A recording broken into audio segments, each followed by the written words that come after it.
আল্লাহ সালমান রাদিয়াল্লাহু তাআলা আনহু যখন আর ভাবের মুখ থেকে শুনলেন তখন বলছে ঠিক আছে।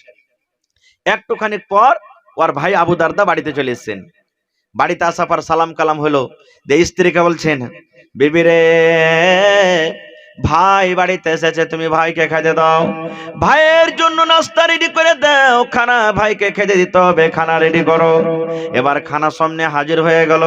এইবারে সালমান রাদিয়াল্লাহু তাআলা আনহু আবু দারদা ভাইকে ডালছেন, ভাই রে, আমি একাই খানা খাবো না, একাই আমি ছাতু খাবো না, একাই আমি মাংস খাবো না, একাই আমি ভাত রুটি কিছুই খাবো না, যতক্ষণ পর্যন্ত তুমি আমার সাথে খাইতে না বসবে। তুমি আইসো আমার সাথে খাইতে বসো, তাহলে খাবো না তো আমি খাবো না কো। এবার আবু দারদা রাদিয়াল্লাহু তাআলা আনহু বলছেন, ও সালমান ভাই, তুমি খানা খাও ভাই, তুমি খানা খাও, তুমি নাস্তা করো, আমি খাবো না, আমি খাবো না। এবারে সালমান বলছেন, কেন খাবে না?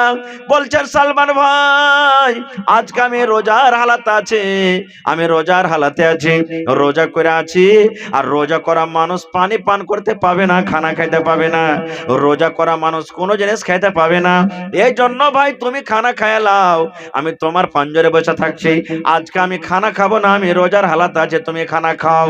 এইবারে যখন কথাটা শুনলেন সালমান রাদিয়াল্লাহু তাআলা আনহু নিজের ভাই আবু দারদাকে বলছেন, ও আল্লাহর বান্দা আবু দারদা, শুন ভাই রে, আমি তোমার বাড়ি বেড়াতে এসেছি, কুটুম হয়ে তোমার বাড়িতে এসেছি বেড়াতে, তুমি আমার সামনে খানা দিয়েছো, যতক্ষণ পর্যন্ত তুমি আমার সাথে খানা না খাবে, যতক্ষণ পর্যন্ত তুমি আমার সাথে বসে খানা না খাবে, আমিও সালমান না খেয়ে থাকবো, তোমার বাড়িতে দানা খাবো না, তোমার বাড়িতে পানি পান করবো না।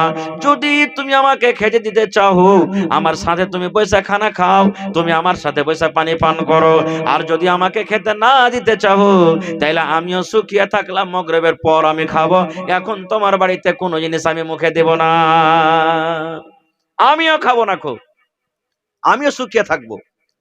যখন কথাটা বলা তখন আবু দারদা রাদিয়াল্লাহু তাআলা আনহু বলছেন যে ব্যাপার তো খারাপ হয়ে গেল, আমি তো রোজা করে আছি, আর ই আমাকে বলছে যে তুমি না খাইতে বসলে আমি খাবো না। অস্তে পস্তে কি করবে, রোজাটাকে ছেড়ে দিলে, নফল রোজা ছেড়ে দিলে। এবার খানা খেলেন, খানা খাওয়ার পর গল্প স্বল্প যা হইলো হইলো, মাগরিব হইলো, এশারের নামাজ হলো, এশারের নামাজের পর এবার আবু দারদা বলছেন ভাই সালমানকে ডেকে, ও ভাই সালমান, তোমার জন্য আমি এই রুমটাতে বিছান লাগিয়ে দিলাম, তোমার জন্য এই ঘরে বিছান লাগিয়ে দিলাম, তোমার জন্য এই বৈঠকে বিছান লাগিয়ে দিলাম, তুমি আরাম করো ভাই, তুমি আরাম করো, তুমি ঘুমিয়ে যাও। এবারে সালমান বলছেন, ভাই আবু দারদা, আমি রুমের ভিতরে ঘরের ভিতরে আরাম করব, আমি ঘুমিয়ে যাব, আর তুমি কোথায় যাবে আমাকে ছেড়ে বলো তো। বলছে সালমান, আমি চললাম মসজিদের ভিতরে, আমি চললাম মসজিদের ভিতরে, তাহাজ্জুদের নামাজে আমি চললাম, আমি নফল নামাজ পড়বো, তাহাজ্জুদের নামাজ পড়বো, আমি মসজিদের ভিতরে চলে গেলাম। এবারে যখন কথাটা বলা সালমান রাদিয়াল্লাহু তাআলা আনহু ভাইয়ের হাত খানাকে ধরে টানতে টানতে টানতে টানতে একটা জোর করে ধাক্কা দিয়ে যে ঘরে তার স্ত্রী আছে সেই ঘরের ভিতরে ভরে দিলেন, আর ভরে দেওয়ার পর বাহির থেকে সেই খিড়কি বা জানলা বা জোয়ার যা ছিল লাগিয়ে দিয়ে বন্ধ করে দিলেন, ঘরের ভিতরে ঠেলে ভরে দিলেন। আর ভরে দাও বলছে তুমি আরাম করো, এখনো তাহাজ্জুদের নামাজের টাইম হয়নি, আমিও তাহাজ্জুদের নামাজ পড়বো, নফল পড়বো, তুমি এখন যাও বিবির পাশে তুমি ঘুমাও। এবার কি করবে বেচারি, তার মসজিদ যেতে পারলে না। আবু দারদা রাদিয়াল্লাহু তাআলা আনহু এবার বিবির কাছে আছেন, থাকে থাকে থাকে। এবার ধরেন যখন দুই ভাগ করে তিন ভাগ করে যখন দুই ভাগ রাত কেটে গেল, ঠিক একটা দুটা রাত যখন হয়ে গেল, এবারে সালমান রাদিয়াল্লাহু তাআলা আনহু আবু দারদাকে ডাক দিয়ে বলছেন, ভাই আবু দারদা, এখন বিছান ছেড়ে দাও, এখন তুমি বিছান ছেড়ে দাও, এখন নামাজের টাইম হয়ে গেছে, এখন চলো আমরা দুই ভাই মসজিদে যাই নামাজ পড়বো। এবার আবু দারদা বলেন, আমি ওই টাইমে আমি গোসল করলাম, ফরজ গোসল করার পর এবার মসজিদের ভিতরে চলে গেলাম। মসজিদের ভিতরে যখন চলে গেলাম, আবু দারদা বলছেন, বলছেন সালমান আমাকে ওয়াজ শুরু করে দিলেন, নসিহত শুরু করে দিলেন। কি ওয়াজ শুরু করে দিলেন? সালমান বলছেন, ভাই আবু দারদা, তুমি আল্লাহর ইবাদত করো, আল্লাহর বান্দাগি করো, আল্লাহর তাসবিহ তাহলিল করো, আল্লাহর জিকির আজকার করো, মানা নাই। কিন্তু ভাই রে শোন, মেহমান যখন তোর বাড়িতে আসবে রে ভাই, মেহমানের সাথে মিষ্টি ভাবে দুটা কথা বলবি, বসে মেহমানের সাথে সময় দিবি, এটা হলো একটা ইবাদত।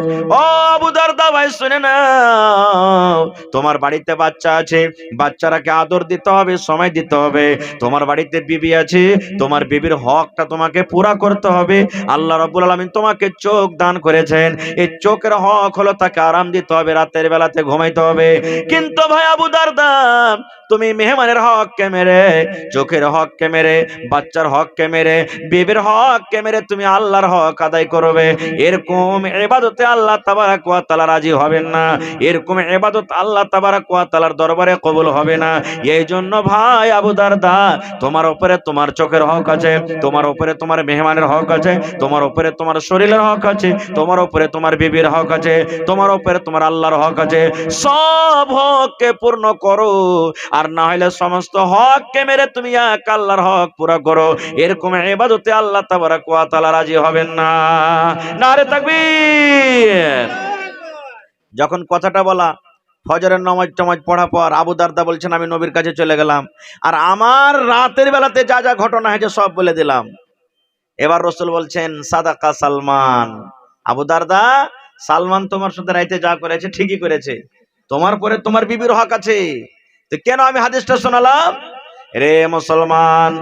এই জন্য আমি হাদিস শোনালাম রে ভাই, আল্লাহর নবীর সাহাবীরা কেমন ছিলেন, যে ইবাদত এত বেশি বেশি করে করতেন, বন্দেগী এত বেশি বেশি করে করতেন, আল্লাহর ইবাদত এত বেশি বেশি করে করতেন, যে আল্লাহ তাবারক ওয়া তাআলার নবী তাদেরকে মানা করতেন, নিষেধ করতেন যে এত ইবাদত তোমার চলবে না, আল্লাহ তাবারক ওয়া তাআলার হক আদায় করতে গিয়ে অন্যর হক তোমাকে মারতে হবে না, এত ইবাদত করতেন, বান্দাকে করতেন।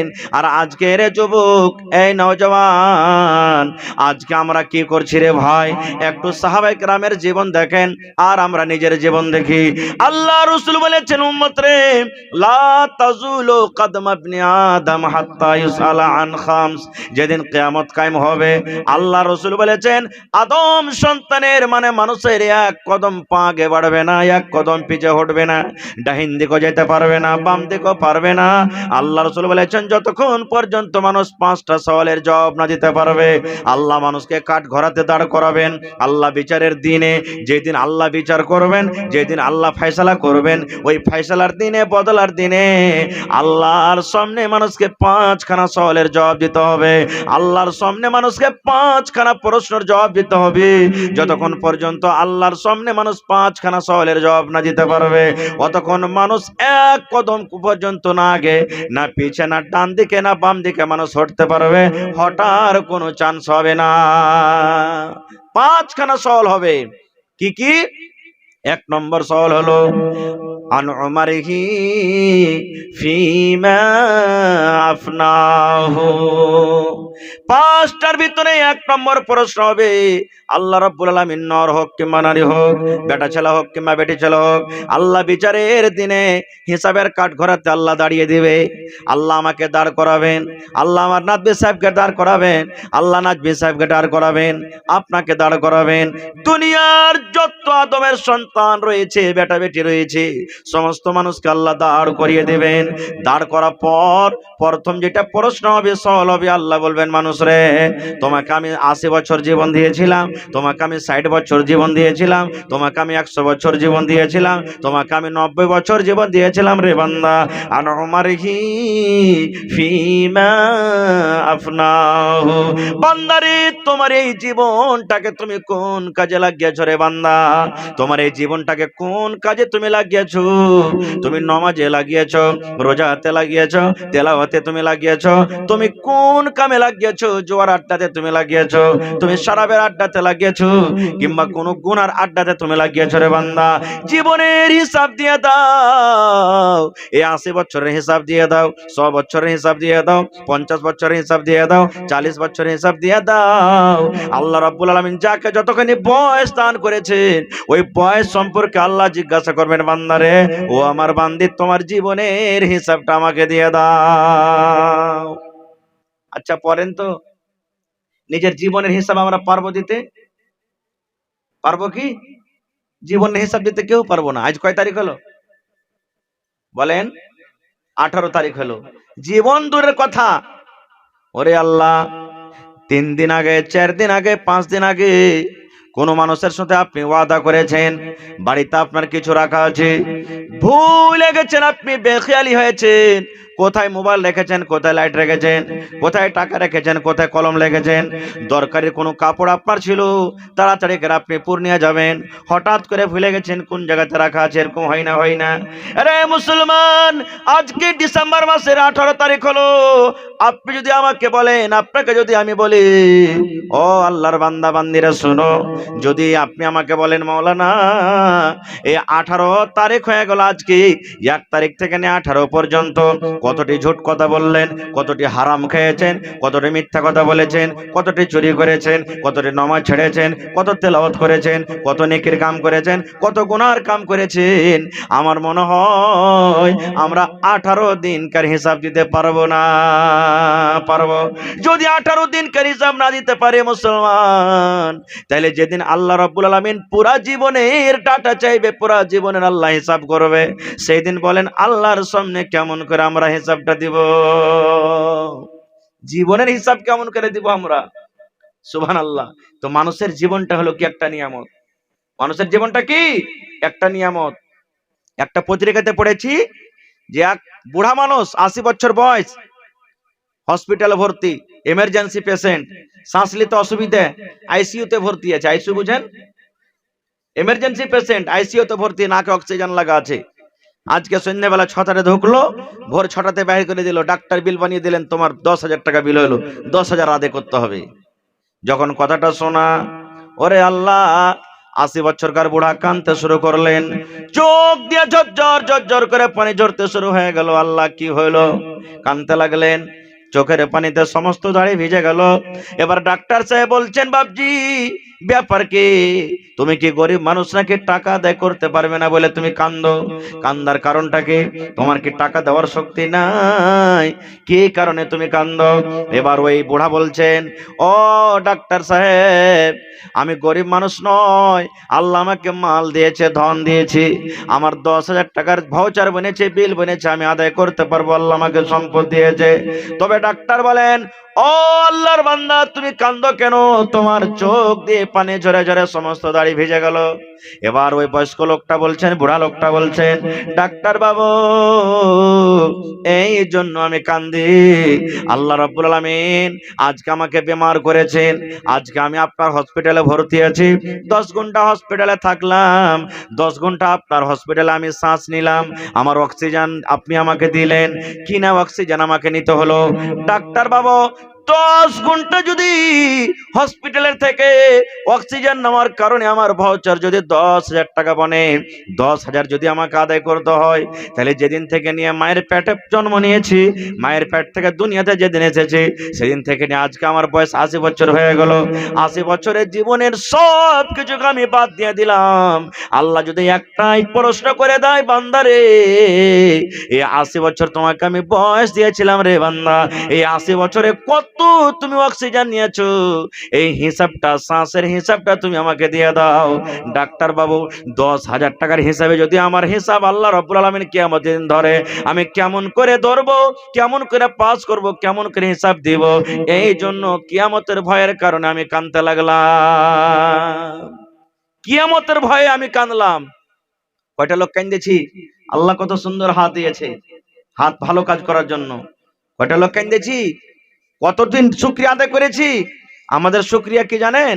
গ্রামে গ্রামে চকে পড়াপড়ির সাথে লড়াই লেগে যায়, শক্তির গুমান দেখা, ভাই শালা হাড্ডি ভেঙে ফেলে দেবো, বে তোর বিটটাকে উজড়ে দেবো। কি চিনিস তুই? এগুলা আমরা শক্তির গরম দেখাই, এগুলা আমরা শক্তির গরম দেখাই। সুবহানাল্লাহ। কিন্তু আল্লাহ যে নিয়ামত দান করেছেন কোনোদিন শুকরিয়া আদায় করি না। আল্লাহ রসুল একদিন বাহিরে আছেন, কামে কাজে গেছেন, তাবলীগের কামে গেছেন। নবীজির স্ত্রী মা আয়েশা রাদিয়াল্লাহু তাআলা আনহা বাড়িতে বসে আছেন, কাঁদছেন ডুকরে ডুকরে, কান্দা কান্দা কান্দা চোখ দিয়ে পানি ঝরে চোখ লাল হয়ে গেছে, এমন কাঁদছেন। আপনি জালসা শুনে বাড়িতে যান, আপনার স্ত্রীটা যদি কান্দে, কি আপনি জিজ্ঞাসা করবেন না যে কেনে কাঁদছো? করবেন কি করবেন না? তো মা আয়েশা রাদিয়াল্লাহু তাআলা আনহা বাড়িতে কাঁদছেন, নবীজি বাড়িতে ঢুকছেন, তো আমার বিবি কাঁদছে। বলছে, বিবি মা কি কে, বিবি আয়েশা কে তোমাকে কান্দালো? বিবির এই কারণটা কি কান্দার? তোমাকে কে কান্দালো? কি কারণে তুমি কান্দো? বিবির একটু দয়া করে বলো তো। তোমার চোখ দিয়ে কেন পানি ঝরে? তোমাকে কি ক্ষুধা লেগেছে? তোমাকে কি ভোগ লেগেছে? কিংবা কোনো মানুষ তোমাকে গালি দিয়েছে, তুমি কষ্ট পেয়েছো যার কারণে তুমি কান্দো? এই আমার মায়েরা খালারা শুনেন, এবারে মা আয়েশা বলেন, ইয়া রাসূলুল্লাহ, আল্লাহ নবী গো, আমাকে কোনো মানুষ গালি দেয়নি, কেউ কষ্ট দেয়নি গো নবীজি, আমার পেটে ক্ষুধা নাই, ভোগ নাই। তবে রাসূল বললেন, কেন তুমি কান্দো দয়া করে বলে দাও। এইবারে মা আয়েশা বলেন, ইয়া রাসূলুল্লাহ, জাহান্নামের আগুন আমার স্মরণে চলে এলো, জাহান্নামের আমার আগুন মনে পড়ে গেল, জাহান্নামের ভয়াবহ জায়গা আমার মনে চলে এলো, কিয়ামতের দিনটা আমার মাথাতে এলো, কিয়ামতের দিনটা আমার মনে চলে এলো, কিয়ামতের দিনটার ভয় আমার ভিতরে ঢুকে গেল। আপনি বলেছেন পুলসেরাত পার করতে হবে, পুলসেরাতে আঁকুড়া লাগা আছে, কাঁটা লাগা আছে, আর পুলসেরাতের তলে হলো জাহান্নাম। আল্লাহ রাসূল গো, তাই আমি কাঁদছি, আল্লাহ বিচারের মাঠে কেমন করে আমি হিসাব দেব? আল্লাহ জান্নাত যেতে পারবো কি পারবো না? আল্লাহ পুলসেরাত পার করতে পারবো কি পারবো না? ওই কিয়ামতের ভয়ের কারণে, জাহান্নামের ভয়ের কারণে আমি আয়েশা কাঁদছি।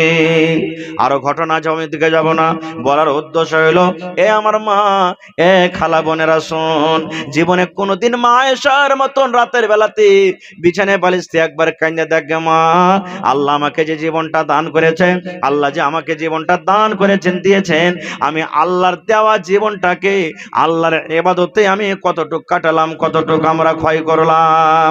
শুধু নামাজ পড়া ইবাদত নয়, রোজা করা ইবাদত নয়, দান করা ইবাদত নয়। আল্লাহ রাসূল বলেছেন, তুমি যদি কোনো মানুষের সাথে ভালো কথা বলো, এটা হলো একটা ইবাদত। কোনো মানুষের সাথে হাসা হাসা কথা বলো, এটাও একটা ইবাদত। আল্লাহ রাসূল বলেছেন, তুমি দোকানে চলে যাও, তোমার বেটার ফুল প্যান্ট ছিঁড়ে গেছে, তোমার বেটার পিরন ছিঁড়ে গেছে, তোমার বেটাকে গাঞ্জি নিয়ে দিবে, যদি নিয়ে কি মনে করে তুমি বাড়িতে ছেলেটাকে গাঞ্জি নিয়ে এসে দাও, আল্লাহ রাসূল বলেছেন এটাও একটা ইবাদত, এটাও একটা নেকি, এটাও একটা ইবাদত। বিবির কাপড় ছিঁড়ে গেছে, বিবির পরনে কাপড় নাই, ব্লাউজ নাই, এই ঠান্ডার সময়তে যদি বিবিকে একটা সোয়েটার কিনে দেন, এটা হলো একটা ইবাদত। শুধু তা নয়, আপনি গরিব মানুষ, বাড়িতে কিচ্ছু নাই, কিছু দেওয়ার মতন নাই, আপনি বাড়িতে বিবিকে এখন বিস্কুটও মুখে দিতে পারেন না, এত গরিব মানুষ। আল্লাহ রাসূল বলেছেন, উম্মত, বাড়িতে তোমার কল আছে, টিউবওয়েল আছে, বাড়িতে গিলাসে পানি নিয়ে লাও, বদনাতে পানি নিয়ে লাও, তুমি জগে পানি নিয়ে লাও, আর পানি নেওয়ার পর বিবির কাছে চলে যাও। যদি বিবিকে নেকি মনে করে এক ঢোক তাকে পানি পান করাইতে পারো, আল্লাহ রাসূল বলেছেন এটা হলো ইবাদত, এটা হলো নেকির কাম। এই করতে করতে রাসূল আরো বলছেন, উম্মত রে, মানুষের সমস্ত মাথার চানি থেকে নিয়ে পার তেলা পর্যন্ত 360টা জোড় আছে, 360টা জোড় আছে। আর রাসূল বলেছেন ফজরের নামাজ থেকে নিয়ে মাগরিবের নামাজ পর্যন্ত প্রত্যেক দিনে মানুষকে জোড়ে জোড়ে জোড়ে জোড়ে সাদকা করতে হবে, জোড়ে জোড়ে তাকে নিয়ে কি করে পূর্ণ করতে হবে, জোড়ে জোড়ে তাকে সাদকা করতে হবে। এবার বলেন, যদি 360টা জোড় থাকে, 1 টাকা করে যদি একটা জোড়ের বদলাতে দান করেন, তাহলে 360 টাকা প্রত্যেক দিন লাগবে, লাগবে না? লাগবে না? এবার আপনি 400 টাকা মজুরি করছেন মনে করেন, আর 360 টাকা আপনার 360 জোড়ে লেগে গেল, তো বাঁচলো কতটি? 40 টাকা। 40 টাকাতে সংসার চলবে? বলবেন যে হাজি মৌলভী সাহেব ব্যাপার কি বুঝতে পারলাম না, কেমন করে কি করব? আল্লাহ রাসূল বলেছেন, শুধু টাকা দান করাটা এ সাদকা নয় রে। কোন মানুষ রাস্তাতে হেঁটে যায়, রাস্তা ভুল করে গেছে, আপনাকে জিজ্ঞাসা করছে, ও আব্দুর রহমান ভাই, আমি চিলমারি গাঁ যাব, আমি বিচলা টোলা যাব, আমি জাগালি চাম্পানগর যাব, রাস্তাটা বলে দেন। আপনি নিয়ে কি মনে করে যদি ভালো মনে রাস্তাটা তাকে দেখিয়ে দেন, আল্লাহ রাসূল বলেছেন এটাও একটা নেকি, এটা হলো একটা সাদকা। রাস্তা দিয়ে আপনি হাঁটছেন, কাঁচ পড়ে আছে, কাঁচ পড়ে আছে, কাঁটা পড়ে আছে, পায়ে লাগলে মানুষ কষ্ট পাবে। আল্লাহ রাসূল বলেছেন নেকি মনে করে যদি রাস্তা থেকে কাঁটাকে তুমি উঠিয়ে বাইরে ফেলে দাও, তাহলে এটা হলো একটা সাদকা, একটা নেকি। এই করতে করতে নবী বলেছেন উম্মত তুমি বিবির সাথে মিলামিশা করো, বিবির সাথে তুমি সহবাস করো, বিবির সাথে তুমি যে হামমিস্ত্রি করো, এই সহবাস করাটা হলো একটা নেকি, একটা সাদকা। বিবির সাথে মিলন করাটা একটা নেকি, একটা সাদকা। যখন কথাটা বললেন তো আল্লাহ রসুলের একজন সাহাবী বলছেন হুজুর কেমন কথা বলছেন, নিজের বিবির সাথে মিলন করাটা কি সাদকা হয় নাকি হয়? বলছে হ্যাঁ এরে আমার সাহাবী, তুমি যদি তোমার বিবির সাথে এই কাজটা না করে ওয়াপার বেটি ছেলের সাথে যদি তুমি করে থাকতে তোমার গুনাহ হয়তো না? বলছে হয়তো। বলছে তোমার স্ত্রীর সাথে মিলন না করে ওয়াপার বেটি ছেলের সাথে তুমি যদি করে থাকতে এটা জেনা হয়তো না? বলছে হয়তো। এবার রাসূল বললেন ও আমার সাহাবীরা শুনে নাও, ওয়াপার মেয়ে ছেলের সাথে করা যদি গুনাহ হয়, জেনা হয়, যদি গুনার কাজ হয়, তাহলে নিজের স্ত্রীর সাথে মিলন করাটা কেন নেকি হবে না, কেন সাদকা হবে না? মুসলমান এই আমার যুবক ভাইয়েরা, তো আমি বলছিলাম আল্লাহ তাবারক ওয়া তাআলা নিজের যৌবনকাল সম্পর্কে আল্লাহ জিজ্ঞাসা করবেন বান্দারে, তোমাকে আমি নিজের জীবনকাল তোমাকে আমি দিয়েছিলাম, এই নিজের যৌবনকালের তুমি আল্লাহ রাব্বুল আলামিন বলবেন নিজের জীবনটার তুমি হিসাব দিয়ে দাও। তাহলে পাঁচটার মধ্যে প্রথম হলো কি, যে জীবন সম্পর্কে আল্লাহ জিজ্ঞাসা করবেন, এটা ফেল করে গেলাম, কেউ পারবো না হিসাব দিতে ভাই। যদি আল্লাহ হিসাব নিয়ে জান্নাতে দেয়, কোন মাওলানা মুফতি মুহাদ্দিসের ক্ষমতা নেই যে হিসাব দিয়ে জান্নাত চলে যেতে পারবো। আল্লাহর দয়া না হয় হিসাব দিয়ে কেউ জান্নাত যেতে পারবে না গো। এক্ষুনি একটা হাদিস মোতালা করছিলাম মসজিদে বসে বসে, সুবহানাল্লাহ, কিয়ামতের দিনটার ব্যাপারে হাদিসটা আছে যে আল্লাহ রাসূল বলেছেন কিয়ামতের দিনটা এমন হবে, হিসাব এখনো হয়নি, হিসাব শুরু হয়নি, শুধু কিয়ামতের দিনটা চলছে। এবার কত মানুষ তখন আরজু করবে আল্লাহ এই হিসাব কিতাবে বসার থেকে আল্লাহ তুমি জাহান্নামে দিয়ে দাও, ভালো হবে আমাদের জন্য। হিসাব কিতাবটা আল্লাহ কি আল্লাহ তুমি লিবে, আর সহ্য হয় না আল্লাহ, এই বিচারের মাঠ আল্লাহ এত ভয়ঙ্কর খাতারনাক দিন, এই বিচারের দিনটার আল্লাহ আর সহ্য করতে পারি না কষ্ট, আল্লাহ তুমি জাহান্নাম দিবে তো দিয়ে দাও। কিন্তু জানছে ও যে জাহান্নামটা কত খাতারনাক জায়গা, তবে বলছেন আল্লাহ তুমি জাহান্নাম দিয়ে দাও। এরকম কঠিন দিন হবে, এরকম কঠিন দিনে মানুষকে জীবনের হিসাব লাগবে। দুই নম্বরে আল্লাহ রাসূল বলেছেন ওয়া আন শাবাবিহি ফিমা আবলাহু। দুই নম্বর আল্লাহ রাব্বুল আলামিন বলেছেন, আল্লাহ রাসূল বলেছেন বান্দারে আজকে কিয়ামতের দিন তুমি নিজের জীবনের হিসাব দিতে পারবে না, নিজের যৌবন কালের তুমি শুধু হিসাবটা দিয়ে দাও। এই 15 বছর থেকে নিয়ে 30 বছর কার মধ্যখানে তোমার যে জীবনটা আছে, এই জীবনটার তুমি হিসাবটা দিয়ে দাও। তুমি কোন জায়গাতে তুমি এই যৌবনকাল কাটিয়েছো, এই তোমার যৌবনকাল কোন জায়গাতে তোমার কেটে গেছে, এই আল্লাহর বান্দা তুমি শুধু এই যৌবনকালের তুমি হিসাবটা দিয়ে দাও। আজকে যুবকের দলেরাকে জিজ্ঞাসা করেন এ ভাই নেকির কাজ করেন, একটাই মুখে কথা আসবে আজি মৌলভী সাহেব এখনো ঢেরি বয়স আছে, ঢেরি সময় আছে। জি না, ঢেরি সময় নাই, মতের 1 মিনিট 1 সেকেন্ড গ্যারান্টি নাই। আল্লাহ রাসূল অন্য হাদিসে বলেছেন ইগতানিম খামসান ক্বাবলা খামসিন। ও দুনিয়ার মানুষ শুনে নাও, নবী বলেছেন 5টা জিনিস হারিয়ে যাওয়ার আগে, 5টা জিনিস চলে যাওয়ার আগে, 5টা জিনিসের তোমরা মূল্য দাও। 5টা জিনিস তোমার হাতে আছে, 5টা জিনিস হাত থেকে ছুটে যাওয়ার আগে, 5টা জিনিস তোমার বাড়ি থেকে চলে যাওয়ার আগে, 5টা জিনিস তোমার পকেট থেকে চলে যাওয়ার আগে, 5টা জিনিসের তুমি মূল্য দাও, 5টা জিনিসের তুমি মর্যাদা দাও। কি 5টা জিনিস? আল্লাহ রাসূল প্রথম বলেছেন শাবাবাকা ক্বাবলা হারামিক। উম্মত রে, জওয়ানি হারিয়ে যাওয়ার আগে, জওয়ানি কেটে যাওয়ার আগে, জওয়ানি চলে যাওয়ার আগে তুমি জওয়ানির তুমি ফায়দাটা নিয়ে লাও, জওয়ানির তুমি লাভটা নিয়ে লাও। কারণ তুমি যখন জওয়ান আছো, জওয়ানি পর একদিন তোমার বয়স হবে, তুমি 80 70 বছর 50 বছর 40 বছর যখন তুমি হবে, এই জওয়ানি কাল তোমার দ্বিতীয়বার আসবে না, দ্বিতীয়বার তুমি পাবে না। এই জন্য তোমার বুড়াতি বয়স আসার আগে আগে আল্লাহ তোমাকে যৌবন কাল দান করেছেন, এই যৌবন কালের তুমি লাভটা নিয়ে লাও। আজকে আমরা যৌবন কালের আমরা ভ্যালু দিনে, যৌবন কাল আছে, আপনি বললেন যে আমি বুড়াতি কালে ইবাদত করব, আল্লাহর তাসবিহ তাহলিল করব, ভাই আমার এমনই আল্লাহ বেমারি দিয়ে দিলে আপনি আর ইবাদত করতে পারলেন না, খুব আফসোস আসবে মনে, আল্লাহ জোয়ানি বয়সে আল্লাহ কত কি করেছি, ভাবলাম যে বুড়াতে কালে ইবাদত করব।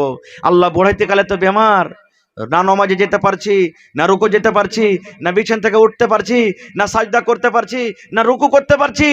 জীবন শেষ হয়ে গেল, তখনও কিন্তু পস্তাবেন ভাই, তখনও পস্তাবেন। আর আরেকটা জিনিস জেনে লেখেন যে বুড়াতি কালের ইবাদত থেকে জোয়ানি কালের ইবাদতের দাম আল্লাহর কাছে বেশি। তাহলে যারা বুড়া মানুষ আছেন রেগে যান না, কারণ আল্লাহ তাবারাক ওয়া তাআলা আপনারাকে এই নিয়ামতটা একদিন দান করেছিলেন।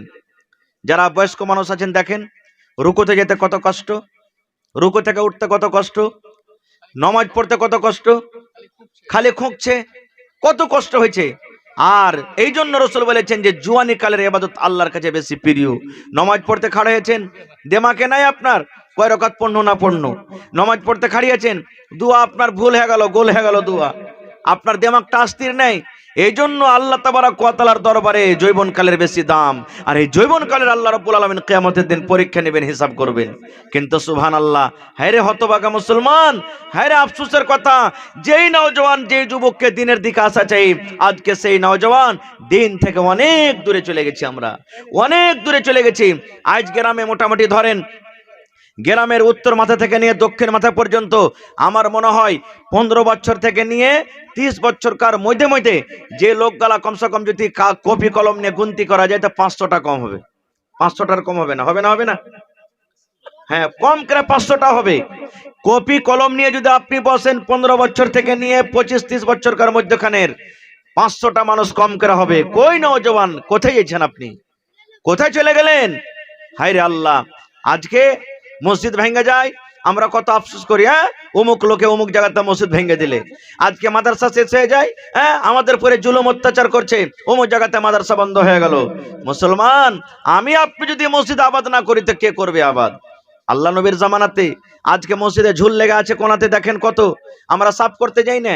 আজকে মসজিদ এখানটা সব পাড়তে হবে, সাফ করতে যাই না। আজকে মসজিদে পেশাবখানাটা সাফ করতে হবে, আমরা যাই না কো, কেন? ছোট কাম মনে করি। ভাই মুসলমান, আল্লাহ নবীর জামানাতে বুখারী শরীফের হাদিস, এক কালো ধরনের মেয়ে লোক মসজিদের খিদমত করত। কালো মেয়ে লোক মসজিদ সাফ করা, মসজিদে ঝাড় দেওয়া, সব বিছা, সমস্ত কাজ করত।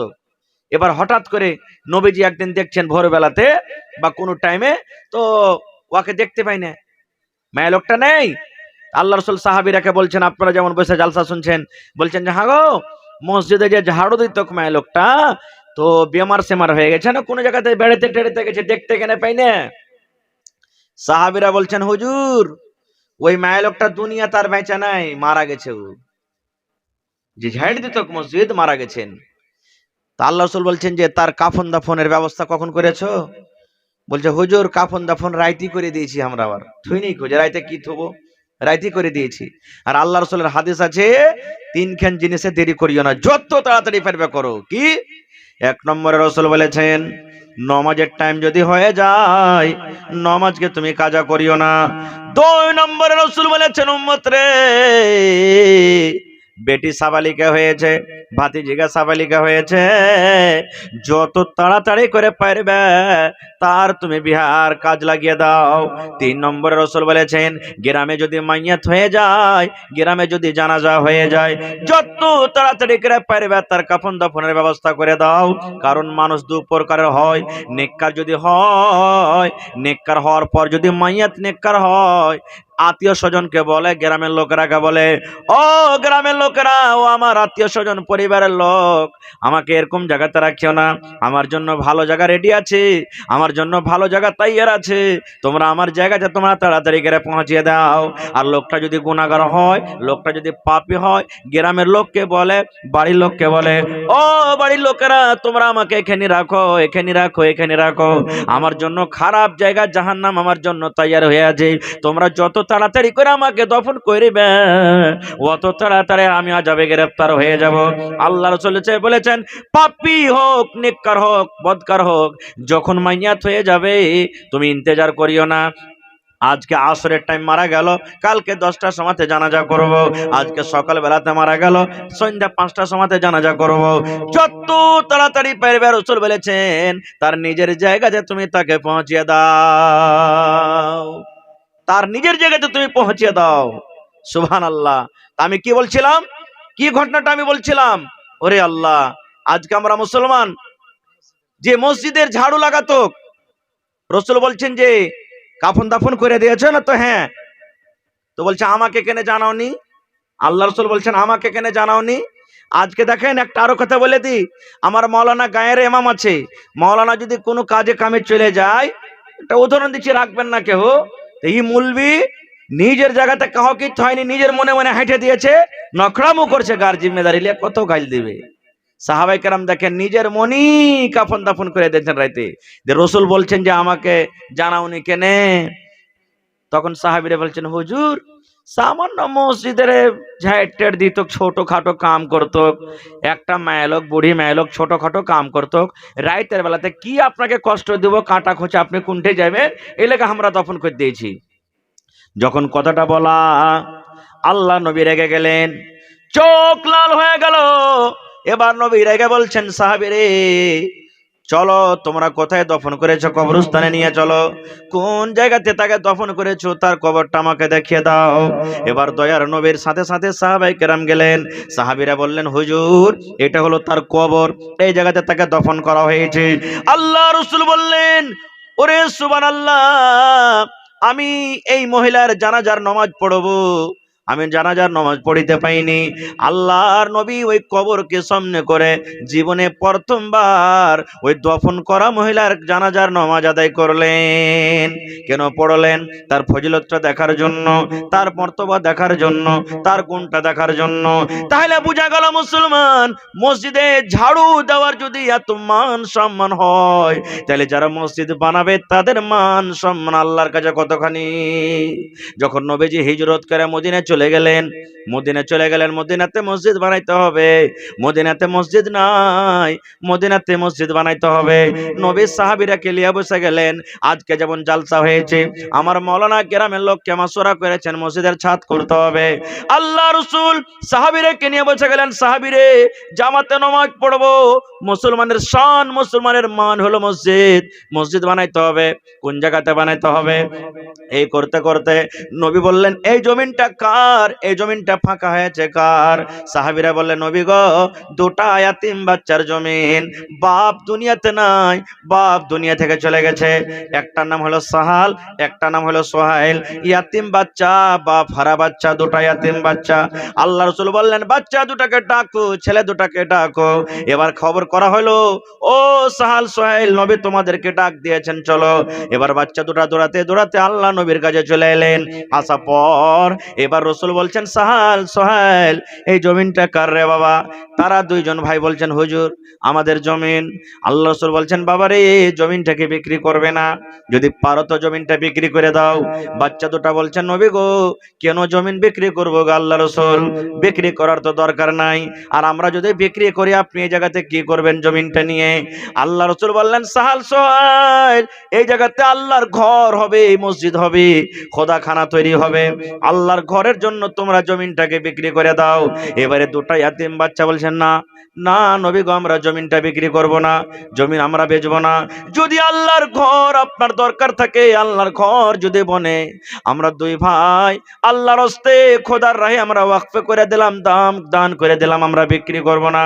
আপনি আমাদের জায়গাতে জমিনে মসজিদ করেন, আমরা দুই ভাই খুশি মনে দান করে দিলাম। এবারে নবী বলছেন, না সাহাল সোহেল, তোমাদের দান লাও হবে না, তোমরা বিক্রি করো, কত টাকা লাগবে? এবার বাচ্চা দুটা বলছেন, ইয়া রাসূলুল্লাহ, আমরা দুটা ইয়াতিম বাচ্চা বলে আপনি আমাদের দান নেবেন না? আমাদের বাপ নাই বলে দানটাকে হেকারত করছেন নাকি? আমরা ছোট বাচ্চা বলে আপনি আমাদের দান কবুল করবেন না? আল্লাহ রাসূল বলছেন, ও সাহাল সোহাইল, তোমরা ছোট আছো, তোমাদের বাপ নাই বলে তোমাদের দানটাকে নেব না, তোমাদের দান বলে হাকারত করছে, এরকম কোনো কথা নয় রে। এখনো তোমাদের বাপ নাই, তোমাদের গার্জিয়ান নাই, মালিক নাই, তোমরা এখনো অজ্ঞান, ছোট হয়ে আছো। আজকে তোমাদের জমিনে যদি মসজিদ বানিয়ে দিই, পরাকার লোকেরা যখন জানবে, তখন আমার পরে ইলজাম লাগাবে, আমার গতরে দাগ লাগাবে, আর বলবে তোমাদের নবী দেখো কেমন রে, দুটা ইয়াতিম বাচ্চার কাছ থেকে জাবরান জমি লিয়েও কিনা আল্লাহর ঘর মসজিদ বানিয়ে দিয়েছে। এই জিনিসটা যেন আমার পরে না হয়। সুবহানাল্লাহ। একটা ঘটনা আরো বলে দি, সুনহেরি কিরনির মধ্যে লিখছেন আব্দুল মালিক মুজাহিদ, যে একটা ইয়াতিম বাচ্চা, গরিব ছেলে, খাজুরের বাগান ছিল তার, আর পাঞ্জরে একটা ধনী লোকের খাজুরের বাগান ছিল। বাতাস যখন চলতো তো ইয়ার খাজুর ওদিকে, ওর খাজুর এদিকে, এরকম হবে না? হবে না? আমের গাছ আছে, আমের গাছ লাগালছেন, পাঞ্জরে আইল থাকলে হয়তো দুটো আম ওর দিকে চলে গেল, দুটো আমের দিকে এলো, আছে।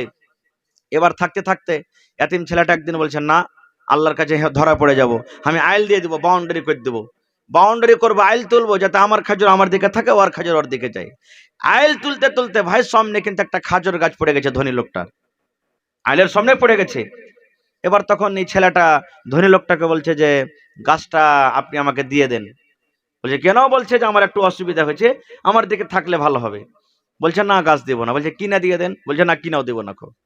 ছেলেটা চলে গেলেন আল্লাহ রাসূলের কাছে, যে বলছেন, হুজুর, আমার পার্শ্বে একটা ধনী লোক আছে, ওর খাজুরের একটা গাছ আছে, আমার দিকে পড়ছে, আমি কত বোঝালাম, কিনাও দেয় না, এমনিও দেয় না, একটু বোঝান তো তাকে। তো রাসূল বলছেন, ডাকো। আপনারা যেমন মজলিস লেগে আছেন, সাহাবায়ে কেরাম বসে আছেন, লোকটাকে ডাকা হলো। আল্লাহ রাসূল বলছেন যে, রে আল্লাহর বান্দা, আরে ইয়াতিম বাচ্চা, ইয়াতিম, বাপ নাই, দিয়ে দে ছেলেটাকে, আল্লাহ নেকি দিবে তোকে। বলছে না, দেব না। এবার দয়ার নবী অফার দিয়ে দিলেন, ও আল্লাহর বান্দা, তুমি শুনে নাও রে, ইয়াতিমকে কোনোদিন তুমি ধিক্কার করিও না। বাপ যার নাই, আল্লাহ রাসূল অফার দিয়ে দিলেন, ইয়াতিমের যদি তুমি লালন পালন করো, ও দাদু, ও দাদি, ও চাচা চাচি, তোমরা শুনে নাও, নবী বলেছেন, ইয়াতিমের যদি লালন পালন